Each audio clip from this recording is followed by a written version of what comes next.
One of the main things that everybody knows that lawyers do is deal with deeds. But unless you've been playing Monopoly, you've probably never looked at a deed in your life. So I thought we'd take a second and look at what goes into a deed.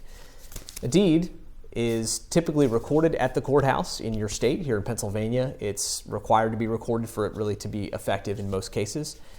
You have a couple of elements to the deed. The first is you have a recorder number. So somewhere on the deed, it will tell you the book that it's recorded in and also basically the page number on that book. This goes back to the old days when these deeds were actually physically filed in a book.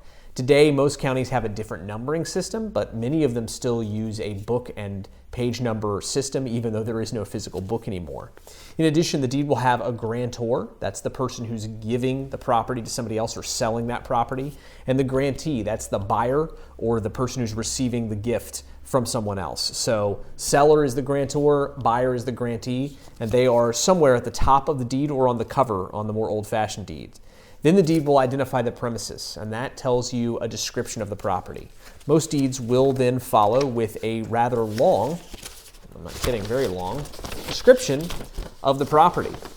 In more modern looking deeds, there'll be several pages that this will be on, but here's an example. It'll say, witnesseth, that's the King James there for you, witnesseth that grantor, intending to be legally bound hereby, hath granted, bargained, sold, aliened, infieft, released, conveyed and confirmed, and by this deed does grant, bargain, sell, alien, infief, release, convey, and confirm unto grantee.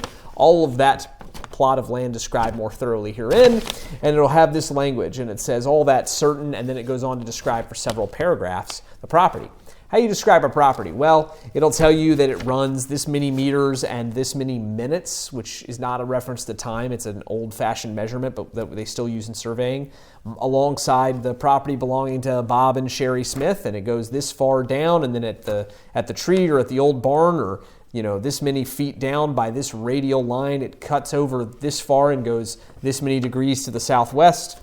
Usually then, after a very long multi-paragraph description, comes a line that says, this is the same premises that was conveyed in the prior deed, which you can look up at this number in the book and on this page number that's recorded on this day that was conveyed from Bob and Sherry Smith to Bob and Sandy Jones, who are now up here, the grantors. In other words, the deed will help you find where in the chain of title it falls.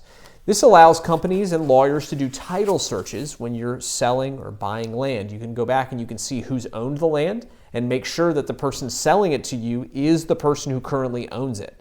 If for some reason somebody's offering to sell you land and they can't produce the deed that shows that they bought it from the prior person, that's obviously a problem.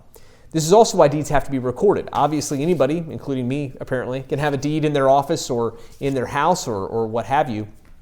But it's the deed that's recorded at the courthouse in your county that matters. That's the one where you can make sure there's nothing else that's been recorded before or since. You're not considered on notice of any deed that's not recorded in most cases. So what this means is, if you look it up, if you do a search for the person's name and there's no deed recorded transferring it from the person selling it to you to anybody else, then you can be pretty confident that you have good title and you can rely on that. If all this is making you panic, here's the good news. If you're buying a house with a realtor or a title company's involved, they're going to handle all this for you. You don't have to do any of that. The title company is going to issue you an insurance policy that actually will indemnify you if somebody else comes along. But this is how we do the work on the back end to make sure that those title policies are correct and to make sure that there's clean title being conveyed.